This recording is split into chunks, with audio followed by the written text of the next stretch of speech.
Hey y'all, I'm Penny, 34, female. Buckle up, because I'm about to tell you all a story that's going to have you all clutching your pearls. This one involves some serious family drama that went down recently with my no-good brother-in-law, Archie, 36, male, and his wife, Kiara, 31, female. To give you all some context, I've been married to my smoking hot husband, Kane, 37, male, for the past 9 years now. We're both from a small town in Texas, so we were high school sweethearts and all that mushy-gushy stuff. Kane's the light of my life, no two ways about it.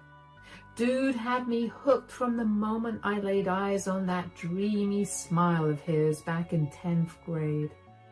Kane's brother, Archie, though? Yeah, he's been a whole other story from day one. See, something just never sat right with old Archie when it came to me being his baby bro's wife. From the moment Kane introduced us way back when I could sense this weird hostility radiating off the guy, Archie always had this perpetual scowl on his face around me, as if I had just run over his dog or something. Whenever we were all together for family events, he'd crack these rude, underhanded comments throwing shade at me. Stuff like questioning my career ambitions and joking about how I trapped Kane into an early marriage. Just toxic, misogynistic BS that made me feel so unwelcome. And y'all already know I fired back each and every time, putting Archie squarely in his place. I wasn't about to let some bitter loser make me feel small. But no matter how many times I stuck up for myself, the guy would not let up with his petty grudge against me. It was so confusing too, because I never even met Archie until after Kane and I started dating. My poor hubby had no idea what was fueling his older brother's rude behavior towards me. Kane tried to pull Archie aside and straighten things out, mano a mano, on more than one occasion, but that fool just doubled down with his immature antics instead of owning up to whatever stick he had up his behind. Things eventually got so tense between us all that we started cutting off contact almost entirely. I'm talking like years going by without either family exchanging so much as hellos during the holidays. Of course, it wasn't all at once. Our contact was dwindling slowly until eventually we'd see each other's cars parked at Walmart or something, but we wouldn't even approach the other person and greet them. It was so awkward and rough.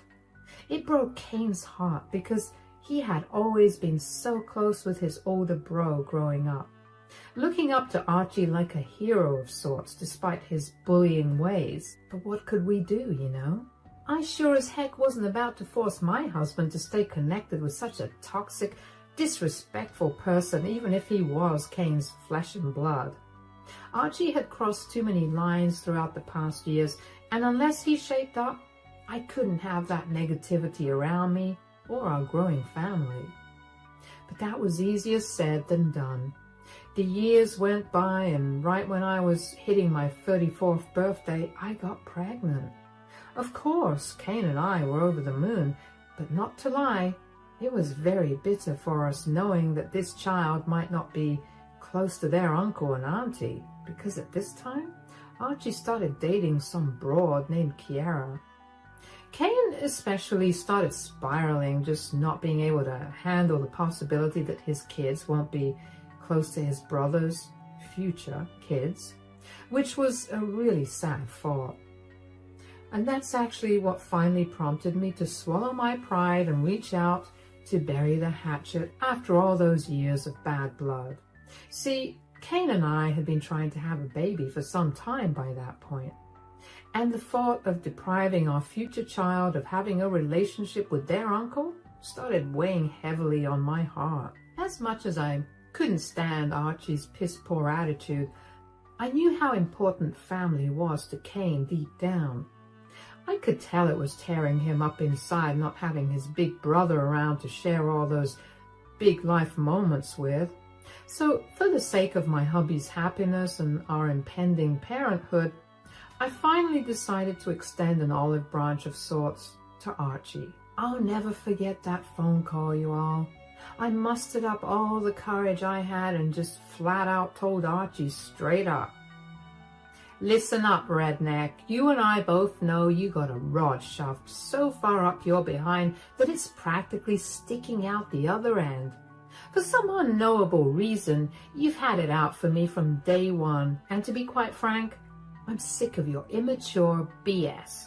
This ain't about me and you no more, though. This is about my wonderful husband and the fact that he deserves to have his family in his life. Toxic relatives and all. Man, the dude tried to interrupt me there, probably to fire back with one of his usual snide remarks, but I wasn't having any of that. Oh, no siree. Save it, Archie. I'm putting my foot down here. By the grace of God, Kane and I are fixing to have a baby soon, and I'll be damned if my child grows up not knowing their uncle all because you can't seem to quit acting like a petulant schoolboy. It's time we all grew up and made peace for their sake. Comprehend? There was a painful long pause after I got all that off my chest. Part of me was bracing for Archie to just hang up the phone or start cussing me out like usual, but to my surprise, the dude actually agreed to my request without even putting up a fight. He solemnly said he'd do whatever it took to be part of his new niece or nephew's life, even swallowing his pride to make nice with me. Not gonna lie, I was floored by how quickly he caved. Given our history of beef, almost seemed too good to be true, you know? Still, I figured the prospect of being a real-life uncle must have struck a chord in Archie's heart to get his act together. So from there, we all set a date to gather for a family dinner party at Archie's home with his wife, Kiera. I wanted the setting to be on their turf as a sign of goodwill. We would go in with a clean slate, all grudges and pettiness getting left at the door in exchange for ushering in a new era of family unity. Or at least, that's what I thought would happen. Boy, was I ever naive, because the moment Kane and I stepped through the threshold at Archie's place, I could already sense something was dreadfully amiss. That same familiar look of disgusted contempt from years prior was plastered all over my brother-in-law's scowling mug once again as he glared a hole straight through me. Before I could even get out a simple "Evening, Archie," the man went mask off with his true feelings towards me. His opening line said it all.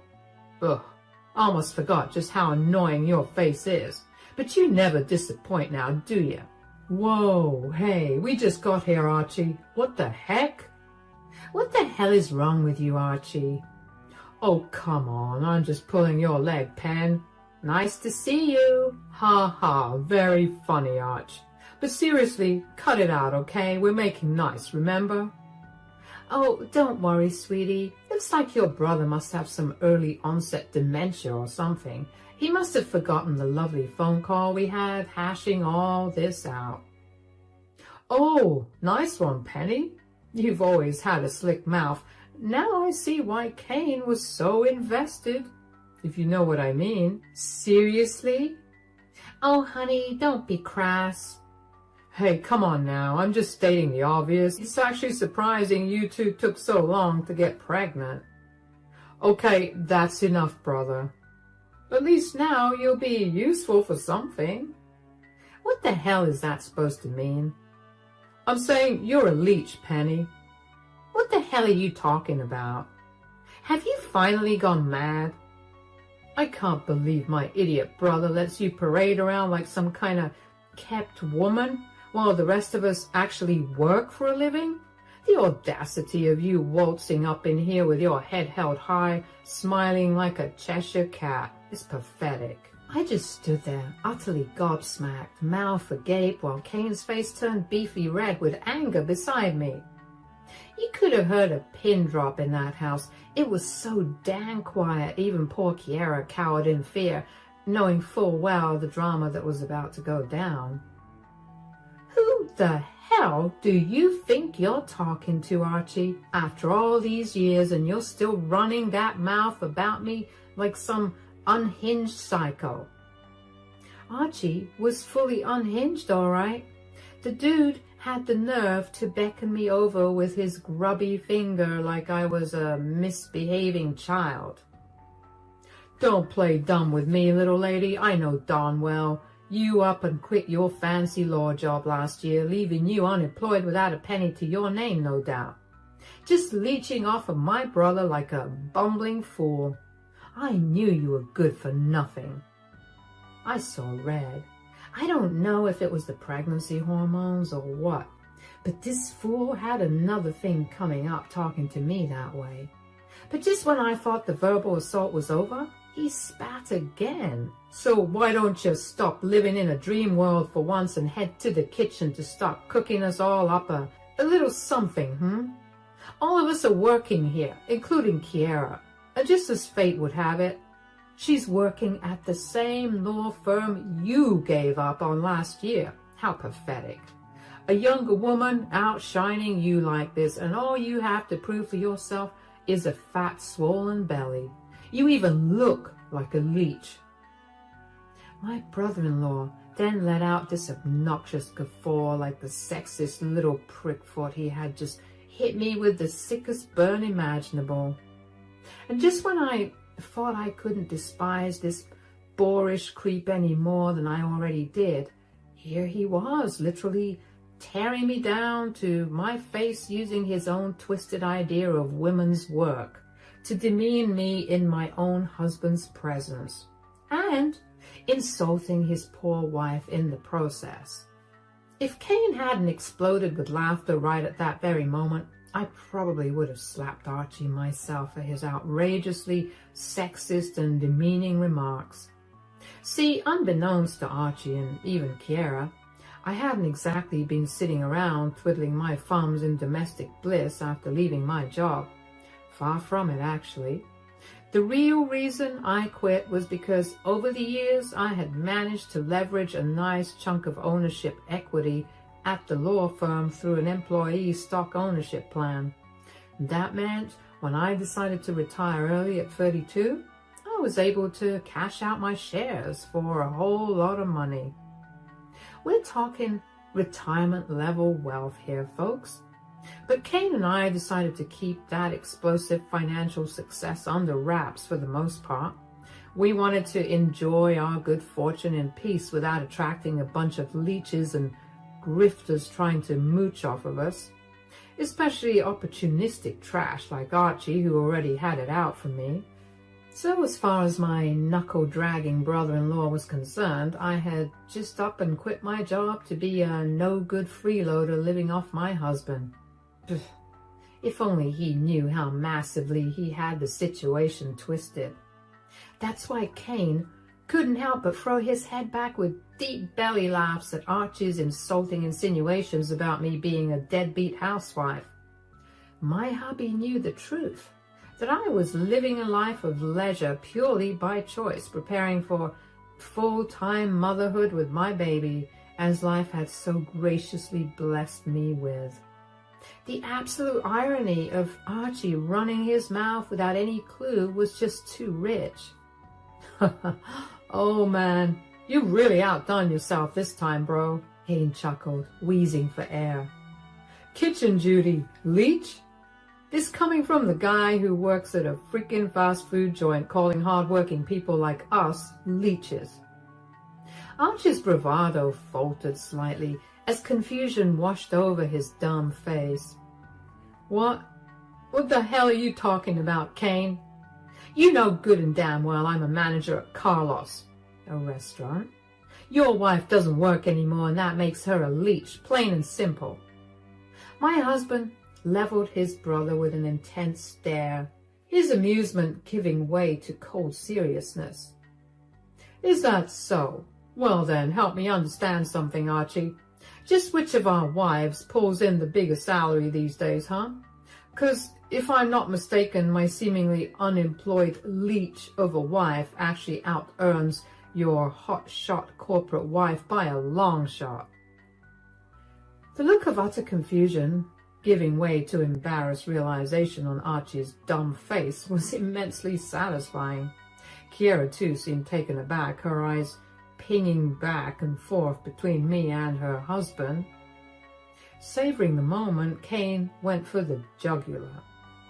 "That's right, you all. Turns out your precious Kiera has been working under my wife as an employee at the law firm this whole time. Crazy how life works, ain't it?"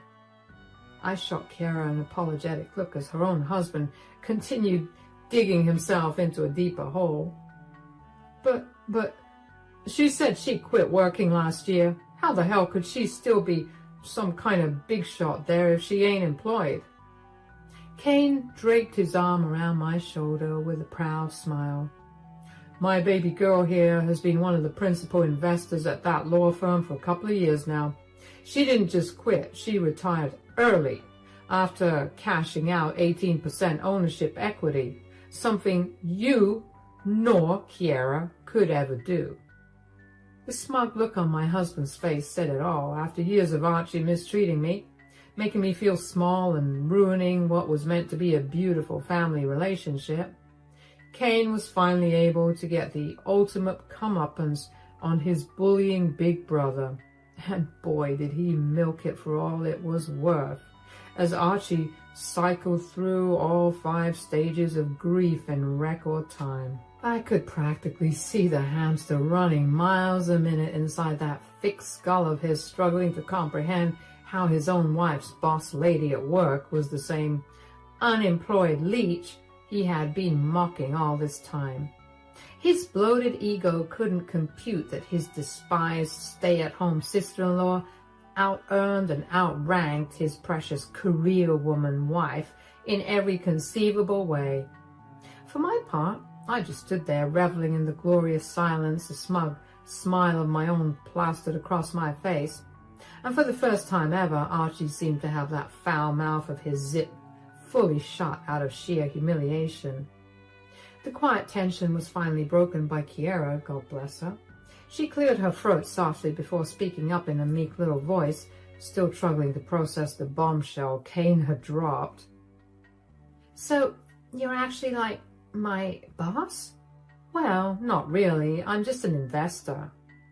"Oh, don't be humble now, sweetie." "Kiera, to put it simply, my wife is funding your position because even your boss answers to her. So please tell your idiot of a husband to watch how he speaks before he makes the big boss really mad." Kiera's eyes went wide as saucers, now realizing how mistaken she and her husband had been about me. But Archie still refused to go down without a fight.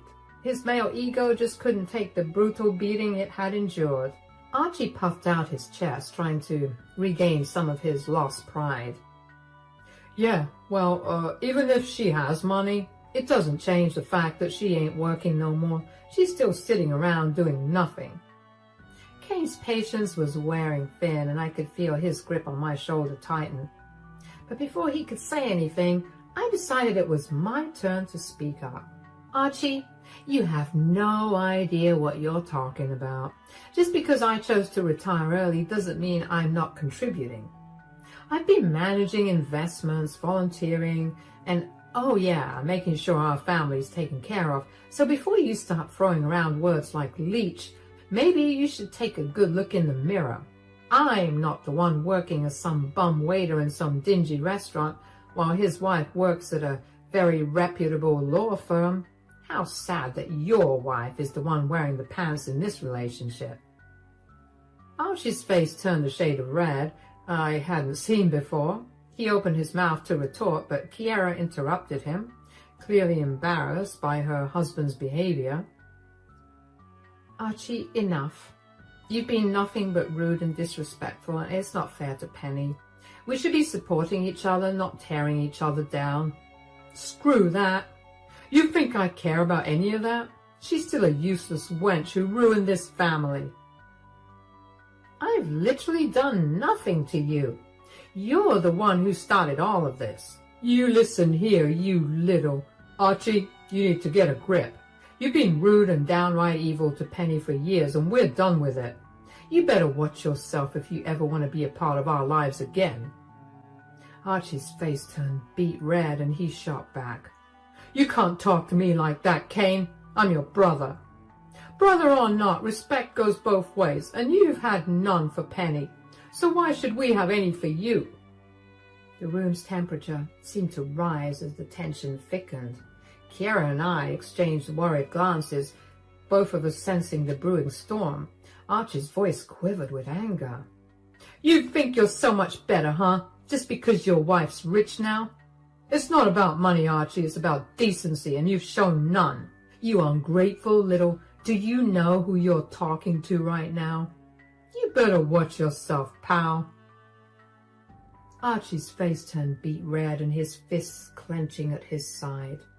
"Watch me? Who the hell do you think you are, Cain, lecturing me in my own house? Penny's just a what, Archie? A worthless woman? A leech?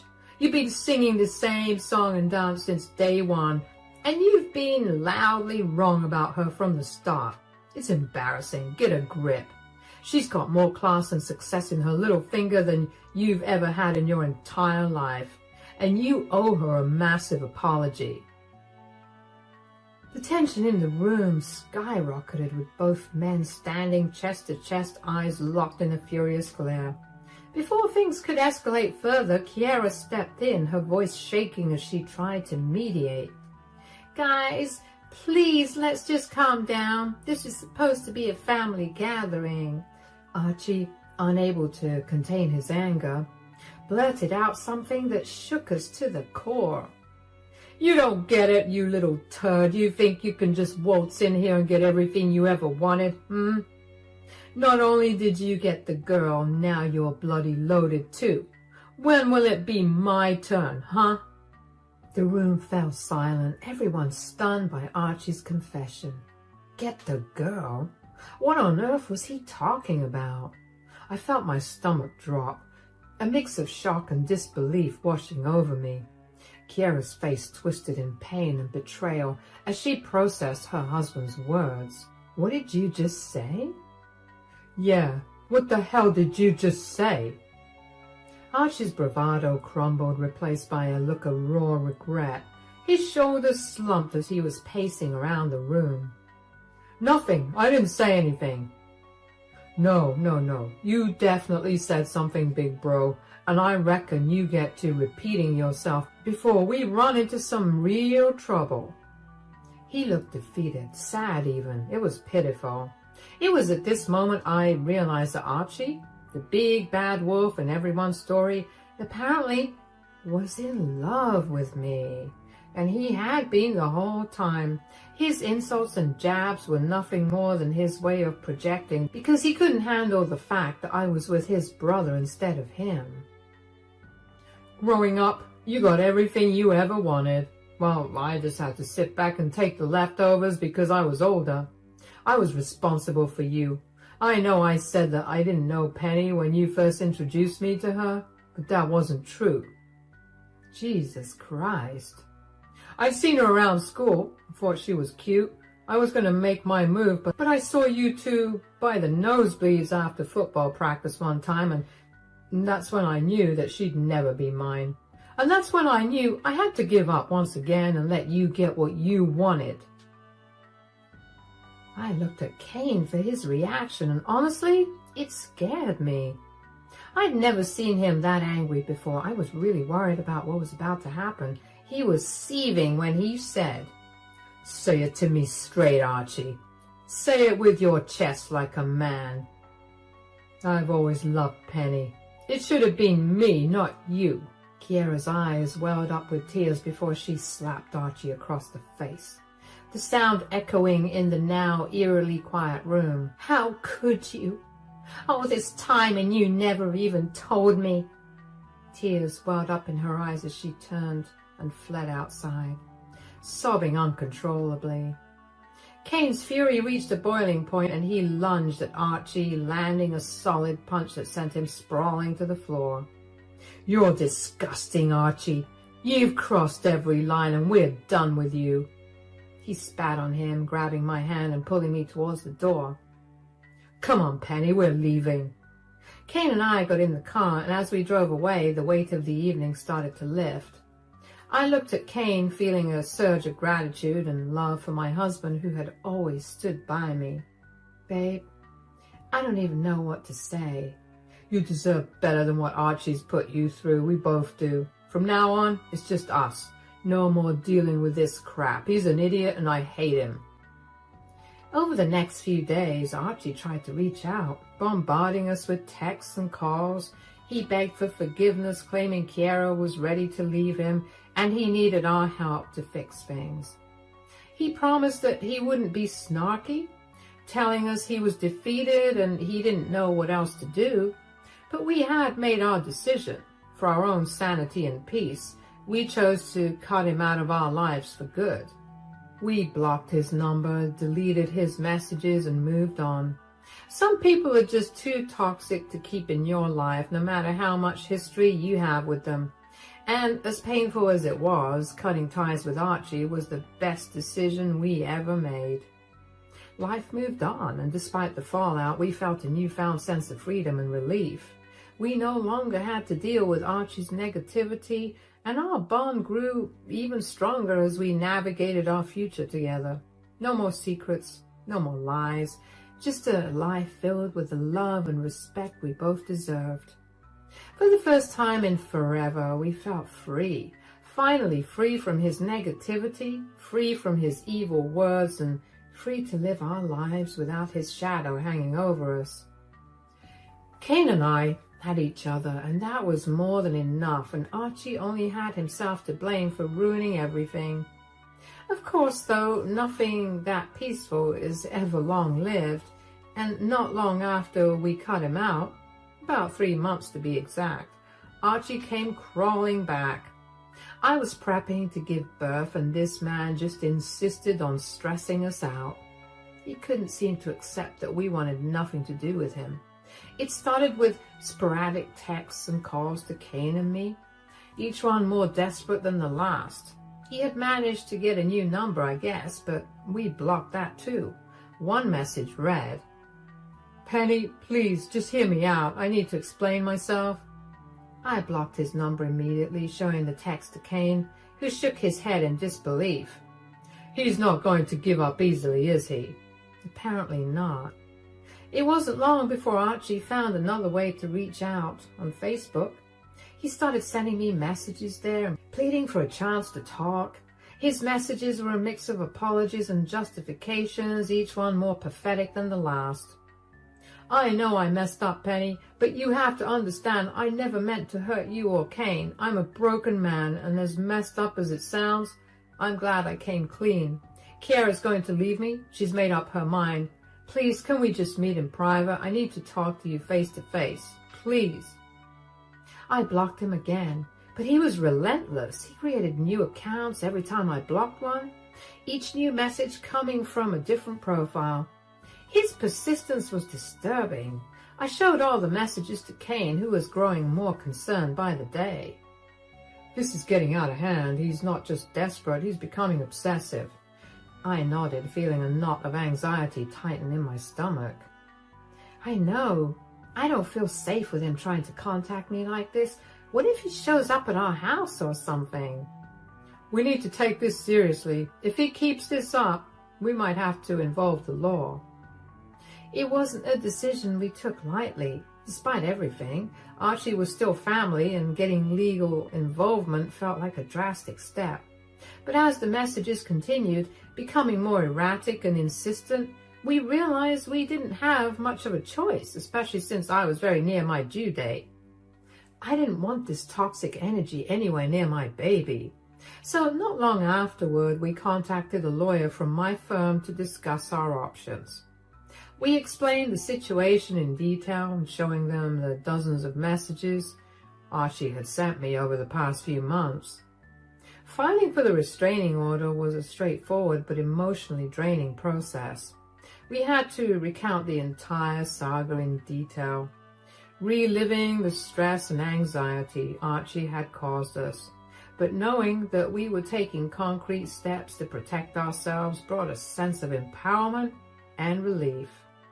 Now we're just waiting to get the details in order so that we can serve him with the papers. Wish us luck, you all.